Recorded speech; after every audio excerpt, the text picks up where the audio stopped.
Hi, everyone. Judge Andrew Napolitano here for Judging Freedom. Today is Wednesday, July 3rd, the day before Independence Day here in America. Colonel Douglas Macgregor joins us now. Colonel, it's a pleasure. My dear friend, thank you for joining us. Thanks for accommodating my schedule this week. Much to talk to you about on both Israel and Ukraine. I want to start with Israel. Prime Minister Netanyahu says he's prepared to fight on 7 different fronts. We can run the tape in a few minutes.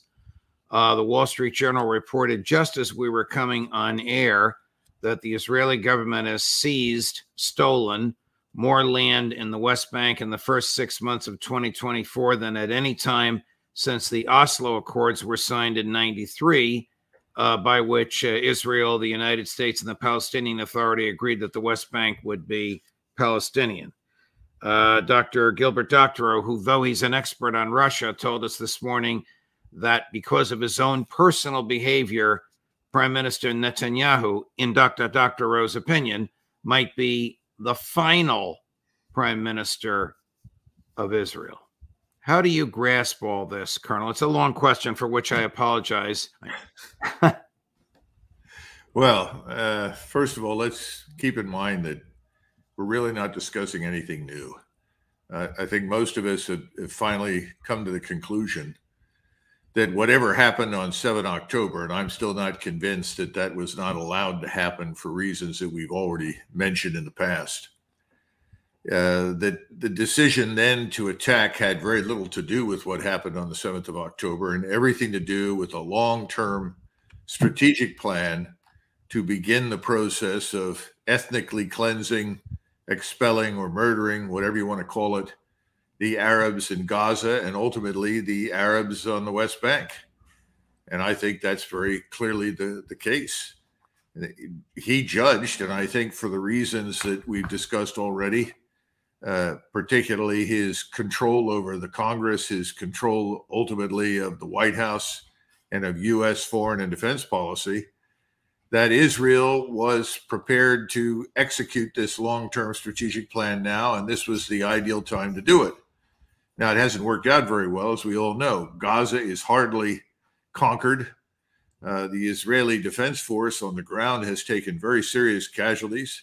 I'm told there are over 70,000 seriously injured Israeli soldiers. When I say serious, I'm talking about amputees, terrible wounds in Israeli hospitals. They don't admit to it, but there are at least 5,000 killed in action and maybe a lot more, but we have no way of knowing because no one really tells the truth about casualties during wartime.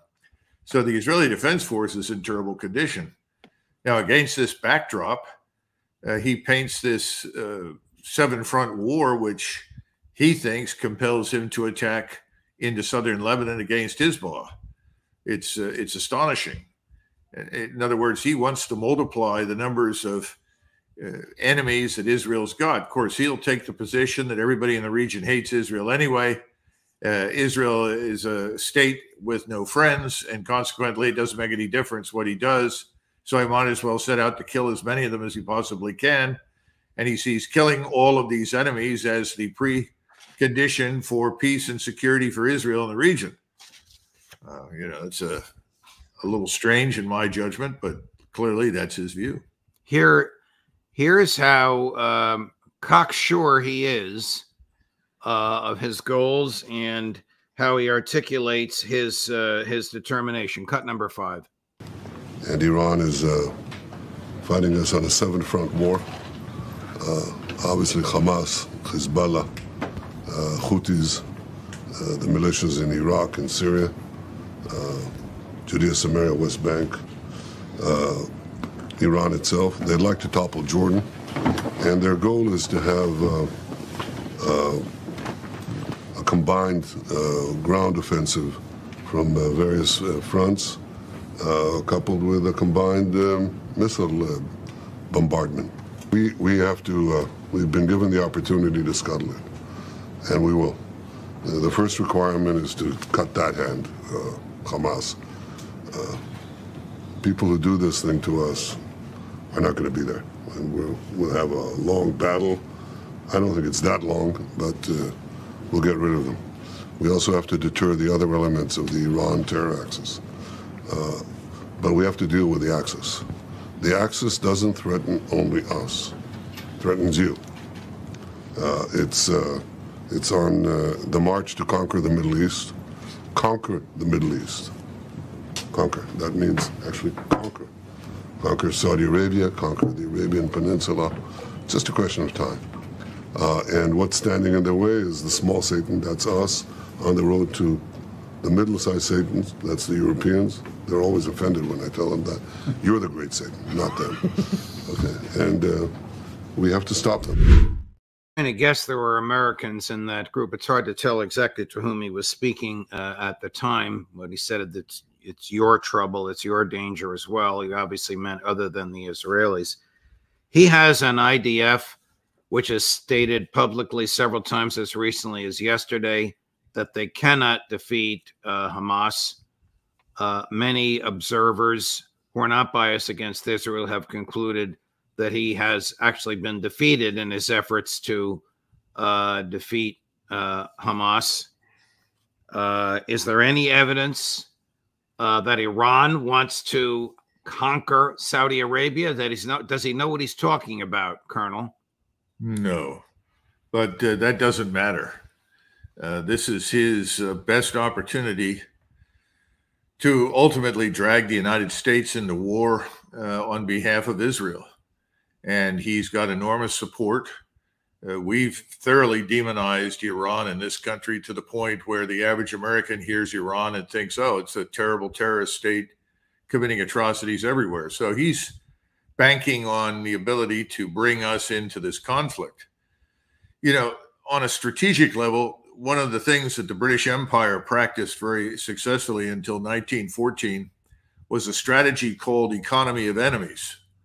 The British, until they were stupid enough to enter the First World War, practiced this to the point where they were able to isolate almost every major enemy they fought and build alliances. Unfortunately, Israel has no alliances and no friends and no support anymore in the region. No one, Sunni or Shia, makes no difference, is interested in helping Israel do what it's doing.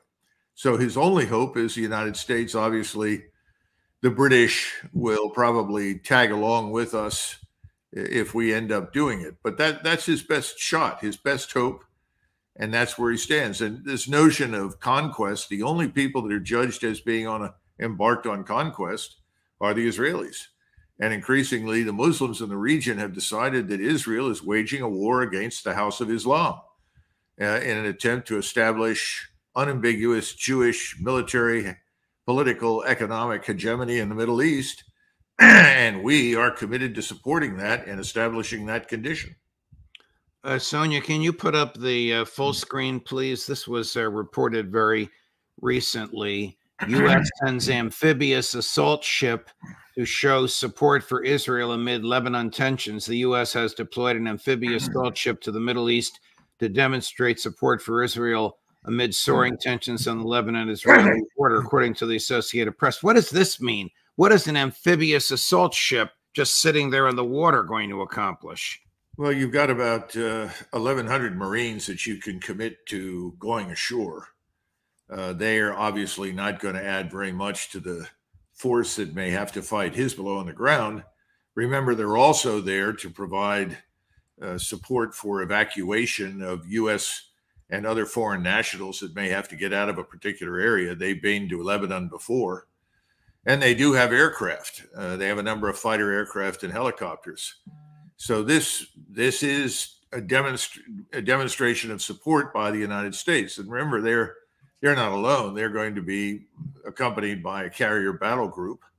So that's a pretty substantial force. It's limited what it can do ashore on the ground, but the combination of air and naval power is pretty substantial and can do a lot of damage. And they would be there to support the Israelis and engage in attacks against Hezbollah if Israel does, in fact, attack into southern Lebanon, which I think they probably will. Do they actually believe they can defeat Hezbollah, even with the support of American air and naval power, in light of how poorly they did against Hamas and in light of what happened to them the last time they went up against Hezbollah? Yes, I think they do. Now, if you go back to the Israel Defense Force only, they have actually run simulations. I'm talking about the Israelis, and they know that taking on both Hamas and Gaza at the same time as they take on Hezbollah is extremely difficult, if not dangerous, and won't produce outright victory by any stretch of the imagination. Remember, their view is that if they don't win, they lose. And the Arab view is if we're still here and we're not destroyed, we win. We win.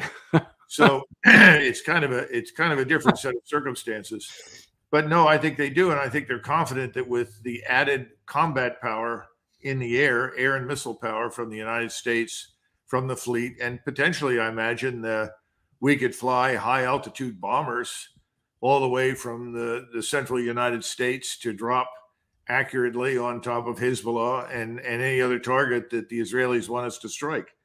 I think that's their expectation. Right now, I think they're probably correct. The problem is not so much, let's assume that works, at least it suppresses, if not completely neutralizes or destroys Hezbollah.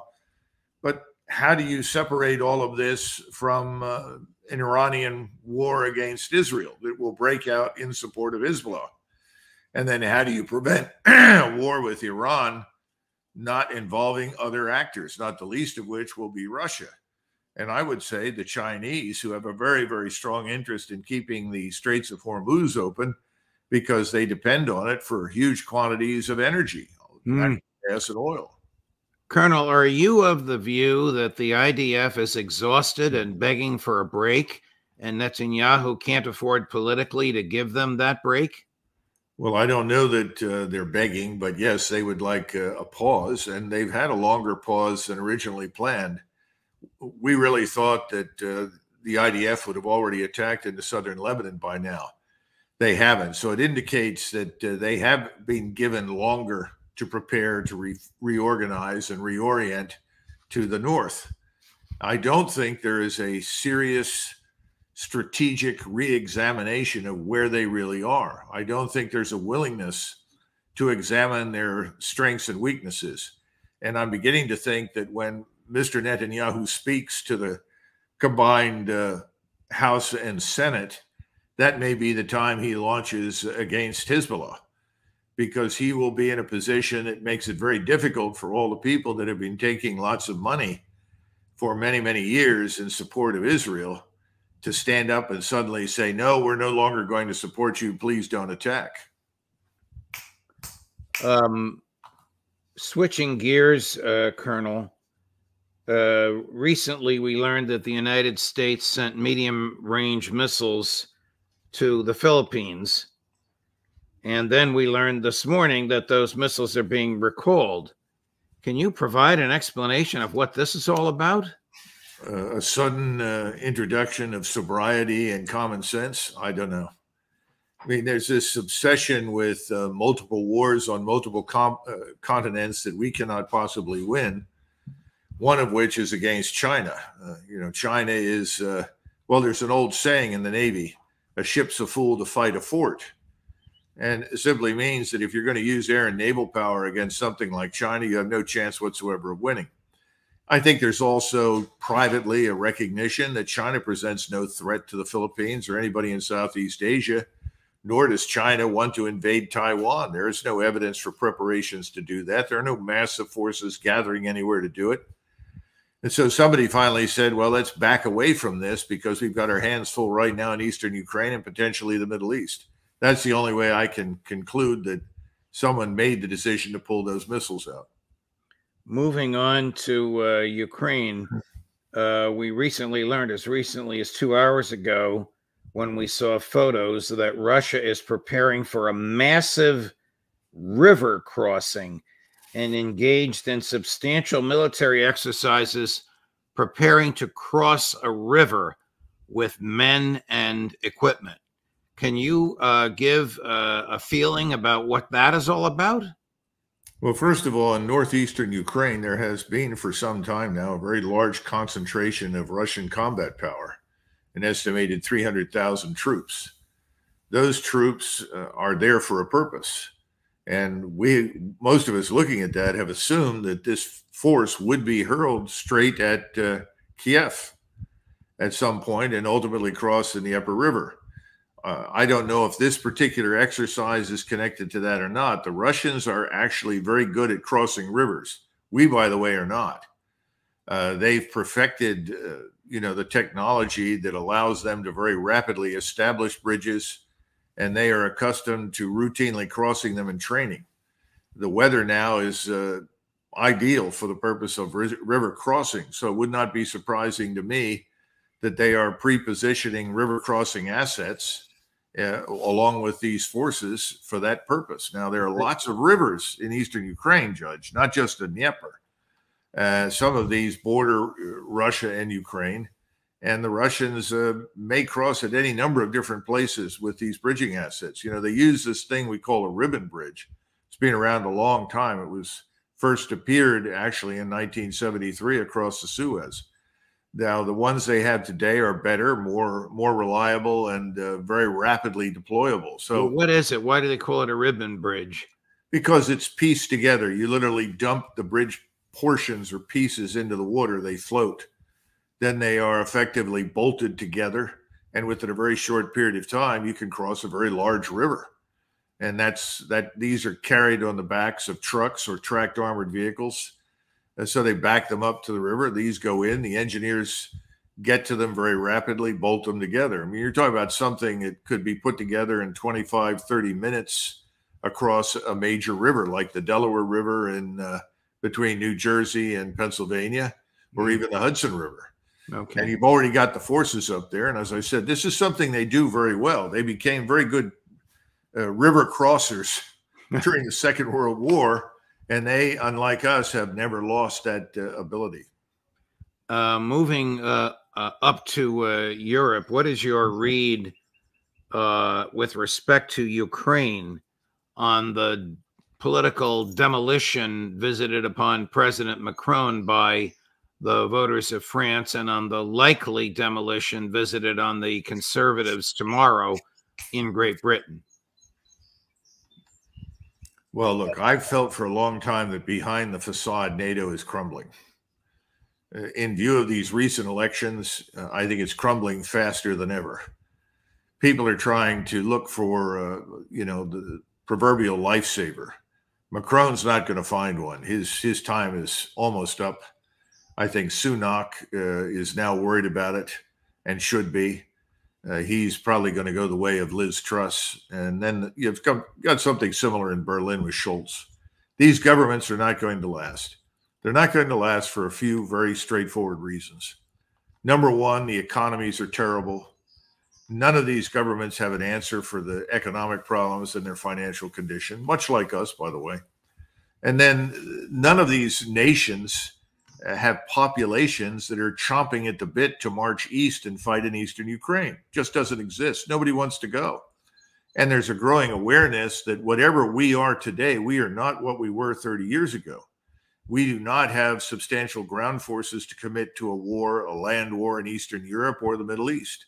Our air and naval power is stretched, and we cannot pile on as we once were able to do on short notice. So I think there's a growing awareness that the world is changing, and we're about to see new governments come to power. That's going to have a huge impact, I think, in Moscow, because Moscow's exercised a lot of restraint. And I think part of that is because they recognize the utility of patience, of waiting for these governments to fall apart. You know that, and everybody knows that Russia has thrived under these sanctions. The sanctions have done incredible damage to Germany and the rest of Europe. They haven't harmed Russia at all. And if they've done any harm, it's so modest, it's hardly worth mentioning. So Russia is now a thriving economy. It's risen to number 5 in the world. Again, no strategic analysis was ever done. No understanding of what Russia could or could not do was ever examined.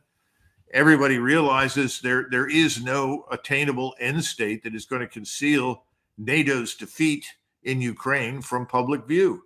So I think all of these people are now conferring with each other and asking, what do we do now? Where do we go? And what is the United States going to do? I mean, clearly, President Biden is for all intents and purposes, an empty suit. Nobody pays any attention to him. And no one is going to pay a great deal of attention to Blinken anymore. Blinken runs around and says a lot of things, none of which make any sense and don't turn out to be accurate. So everything is up now to the CIA and the Department of Defense. And I think the CIA, which has really been running things in Ukraine with the help of MI6, is trying to, postpone the Afghan-like collapse in Ukraine, at least until after the election in November. I don't think they're going to be able to do it. Will that collapse involve American participation in the replacement of President Zelensky with someone who will actually sit down and negotiate with Foreign Minister Lavrov or even President Putin himself? Yes, I think so. We may not be in a position to really be the kingmaker.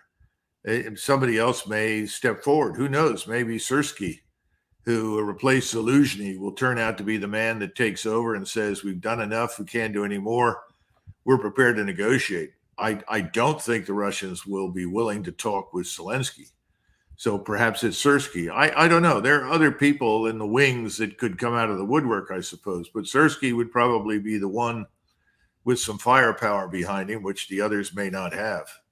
I want to read you a statement from the leader of a country which is a member of NATO. You know who it is, but I'm not going to say until you tell us when I finish the statement. The Brussels bureaucrats want this war. They see it as their own and they want to defeat Russia. They keep sending the money of the European people to Ukraine. They have shot European companies in the foot with sanctions. They have driven up inflation, and they have made making a living difficult for millions of European citizens. Viktor Orban, the president of Hungary, the most sensible person in Europe right now. Well, let's be fair. I think the world of Viktor Orban, but it's not hard to be sensible compared with the rest of these people. Right. He's the only one who ever accurately assessed the Russians. He was very straightforward. He said, I understand the Russians. I've lived with them. Remember, Hungary was under the Soviet boot heel for a long time. They understand the mentality and the thinking of the Russian. And he certainly understands, Mr. Putin. And he knows what Putin wants and doesn't want. He knows that Putin doesn't want a war with NATO or the United States. But he also knows that Putin is not going to accept anything less than demands that he met or made back in 2022. And he'll go back to that original agreement. Orban, of course, at the time said, this is a good agreement. We should take it. I don't know if everybody remembers that, but he did. Right. And now it's going to be whatever the Russians want. And Orban, he simply wants to get the Hungarians that are living in Ukraine out of Ukraine. In other words, he'd like to redraw the map and incorporate the Hungarian territory that is ended up as a result of World War II in the Soviet Union and is now inside Ukraine back to Hungary. That's about it. Otherwise, he wants to stay as far away from this ridiculous war in eastern Ukraine as he can get because he knows it's a loser. He also knows the true state of European forces. These Europeans aren't ready for a real war. I mean, our armed forces certainly aren't. The U.S. Army isn't. And I know that the other armies in Europe are absolutely not ready. They're feminized, if anything. They're not up for the fight. There are a few exceptions in terms of people or units, but overwhelmingly, forget it. Let me go Hardships involved with combat or something these people can't even begin to imagine. Let me go back to, I want to ask you about Russia and China in a minute, but let me go back to Hezbollah and Israel and American support. Is the Navy, is the Air Force up to it, or are they too feminized and weak? Your colleague, Colonel Wilkerson, says we only have two aircraft carriers that are seaworthy. Well, that may be true. That doesn't mean that we could not get others ready to go. But the point is, what are we putting at risk? If the Houthis can strike an aircraft carrier with very modest capability, very modest missiles or drones, and do some damage, what could a power like Iran do? Or for that matter, even Hezbollah, or beyond that, ultimately the Turks, others that may decide to join into this. I mean, once it becomes clear that Israel is losing and cannot win, there will be an ugly bloodletting because the wounded animal called Israel will be attacked viciously. This is the problem with Netanyahu's whole approach. No one wants to attack Israel at the moment, but when it stumbles badly, it's already stumbled, but when it stumbles very badly in a war with Hezbollah and potentially Iran, then suddenly everybody else who was hesitant in the past will join in. And that's what will happen. So, you know, how do I frame this? We can't stop that. You know, we just can't. We don't have the combat power to compensate for the emergence of a regional alignment against Israel. We can't do it, which is why any competent president and administration would have long ago stepped in and said, that's it. No more. You've come as far as you can. We've got to come to some sort of arrangement and end this destructive war in Gaza. Well, nobody did it. And Mr. Netanyahu has the proverbial bit between his teeth, and he's prepared to run the course, even though it's suicidal.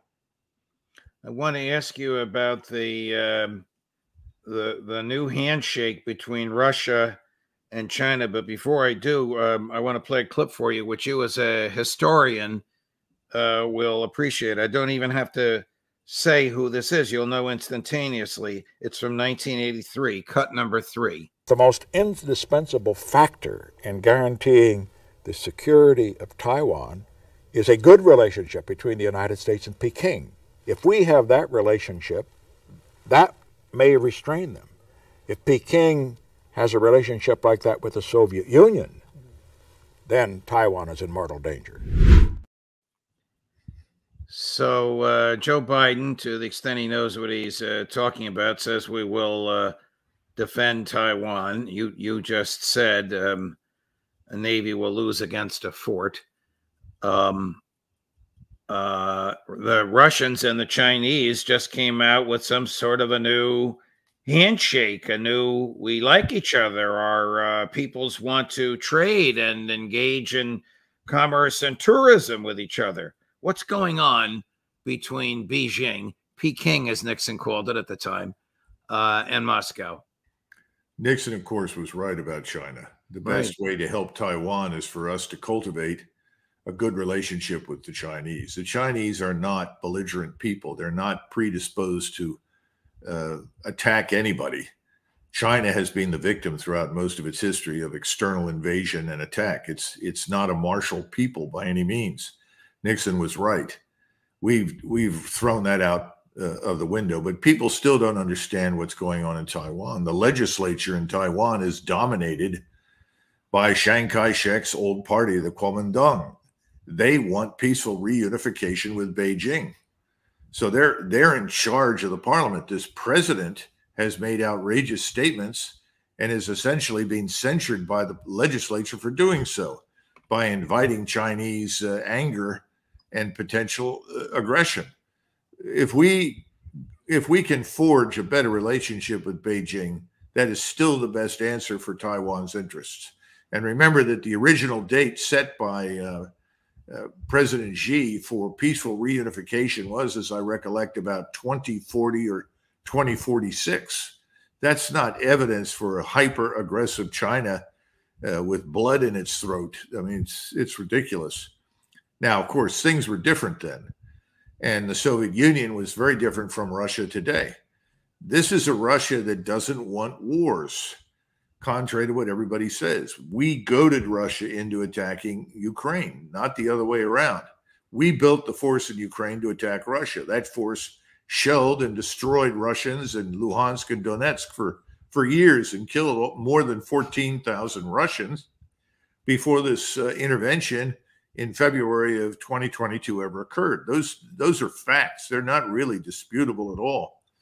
And I think Professor Mearsheimer has made these points repeatedly. What is happening now is that Russia and China realize that they've got several things in common. Yes, Russia has the resources, the oil, the natural gas, a lot of the metals, the minerals, the coal, all of these things, along with food that China needs. And remember, China has to import food now. It can't get along on its own. Its population is simply too large, and it doesn't have enough land under cultivation, not because it's sitting out there waiting to be cultivated. It's simply a fact of the matter that China doesn't have that much to cultivate. So there's a natural affinity for each other because China can replace most of the goods, the finished products, machinery, technology, and so forth that was previously purchased largely from Germany, but also Scandinavia, France, and Italy, with goods from China. So they have a natural relationship there. Both of them are also acutely sensitive to what happens in Central Asia. Central Asia is a place that overnight could become a real problem for both Russia and China. So they're both interested in managing it. Some of the problem in Central Asia is Islamism. It's also the nature of these republics and the people who live in them. These are Mongolian, Turkic peoples. And if anybody bothers to reflect on the history of China in particular, but also Russia, the Mongolian armies, which were always at least half Turkic or Tartar, conquered both China and Russia and ruled both states for centuries, many, many times. So both of these states want to make sure that Central Asia is calm. They also want to be able to trade with each other. And if Central Asia is not calm, how do you move vast goods and services over thousands of miles between, on the one hand, Europe, and on the other hand, Asia, through Central Asia? Well, you can't do it. Now, what I sent to you, and I think some of these points are worth reeling off, to be frank, is that the biggest emphasis in cooperation between Russia and China is not only recognition of what I just said, but what is stressed over and over and over again is mutual respect. Yes. And respect for each other's interests. All right, look at these. Look at the language they used. Eternal friendship, legitimate rights and interests, equality, mutual respect. We are experiencing the best period in our history. China has a history that goes back 3,000 years, Russia 1,000. They're saying this is the best time in history. This cooperation between Russia and China is not directed against anyone. Forgive me for reading this, Colonel. Yeah, absolutely. We are simply acting in the interests of our people. The SCO, the Shanghai Cooperation Organization, which is meeting as we speak, is one of the key pillars of a fair, multipolar world order. P.S. It's going to ally with BRICS, and we're going to tell the Americans and their U.S. dollar, go take a hike. Well, they're telling us to take a hike because we've pushed them to tell us to take a hike. Right. You know, this is not something, they didn't all wake up and say we're hostile to America. That's a lot of nonsense. In other words, this stupid comment by W, they hate us because we're free, you know, that kind of nonsense. That's all bull. That was never the case. They just are tired of trying to do business with us and watch us spit in their faces. And that's certainly true for Moscow. We've spit in Putin's face repeatedly. And Xi has now experienced something very similar to it. They thought when Trump was in office, there was a potential for the kind of relationship described in that document from which you read. They turned out to be wrong. And they see absolutely no evidence that if Trump is elected, anything will change. If for no other reason, because they see a lot of the same people with Trump today who were there during the last administration, who did everything they could to promote hostility and aggression against China and Russia. So that's a great document because it's something that we ought to adopt, but we don't seem to understand that it's in our interest to have peace abroad and prosperity at home, for reasons that aren't clear to me, because I think that's what Americans want. We are still controlled by the neocon mentality, which has its battering ram against Russia and Ukraine failing miserably. I don't know what their battering ram is against China, but I would imagine the Lindsey Grahams and Victoria Nulands are not happy about this Vladimir Putin, President Xi handshake meeting at SCO this morning. Well, you know, one other thing that I would mention in disconnection is Japan. Because the Japanese and the Russians are coming to all sorts of mutually beneficial agreements in the North Pacific. This involves fishing rights. It involves joint exploitation of mineral deposits, a whole range of things, despite the fact that Japan, that is Tokyo and Moscow, still are unhappy with the current ending of the Second World War. The Japanese would like to regain control of the islands that were taken from them up north. But despite that, and despite the militarization of those islands by the Russians, the Japanese are actually doing a land office business with Russia. And one of the things that's kind of interesting, we don't pay much attention to it, but the Chinese in particular are desperate for coal. And the Japanese are brokers for moving coal from North America into China. Gee, what an amazing development. So we sell it to them. They turn it around and send it to China. China is building dozens of new power plants all over the country. And they don't have the kind of road infrastructure that we do. And they don't have the infrastructure for natural gas that we have or Europe has. But they do have railroads. And the rail lines are very convenient for the delivery of coal. So they can move the coal to areas that need power and power generation and fuel these plants. Now, I'm just pointing these kinds of things out because they're also buying coal from Russia.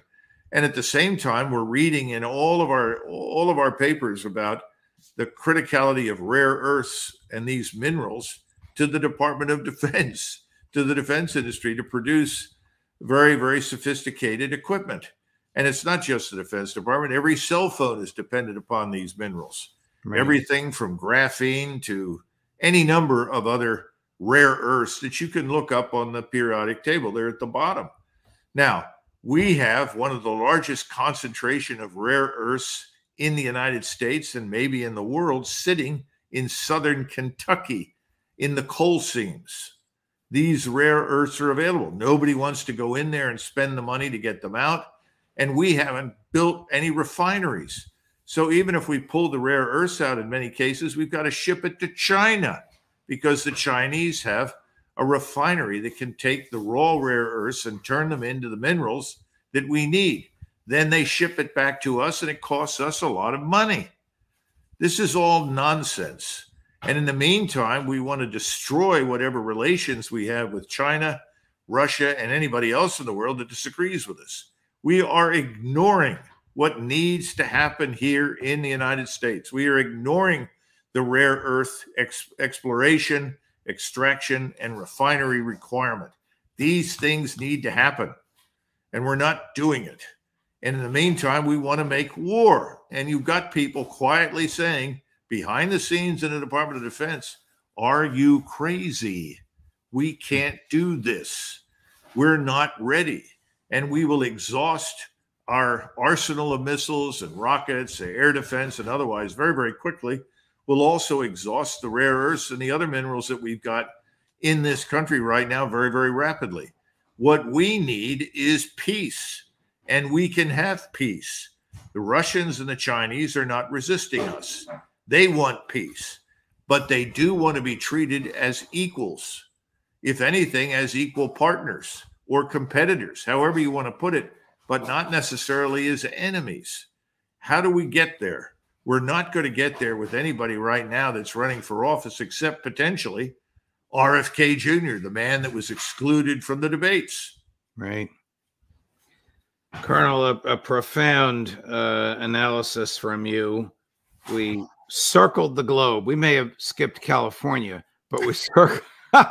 We circled the globe. Who was that? Who was the famous architect? No, not Vincent Kling, the man that was revolutionary from Wisconsin, did all the Midwestern architecture. You know, the name's just failing me right now. Frank Lloyd Wright? Yes, Frank Lloyd Wright. And Frank Lloyd Wright's comment about California is still true. He said, if you turn the earth upside down and shake it vigorously, all the nuts and bolts will fall into this place called California. Right. Colonel, thanks very much. Thank you for accommodating our crazy schedule this week because we're all taking the 4-day holiday. We look forward to seeing you next week. Thank you, my dear friend. Happy 4th, Judge. Back at you and to your family. Bye-bye. Bye. Wow, what a great conversation with extraordinary insight on such a vast array of problems confronting America, which America or the people running the federal government fail to understand. At 3 o'clock, Phil Giraldi. At 4 o'clock, Colonel Lawrence Wilkerson. At 5 o'clock, you know he's worth waiting for, Max Blumenthal. Judge Napolitano for Judging Freedom.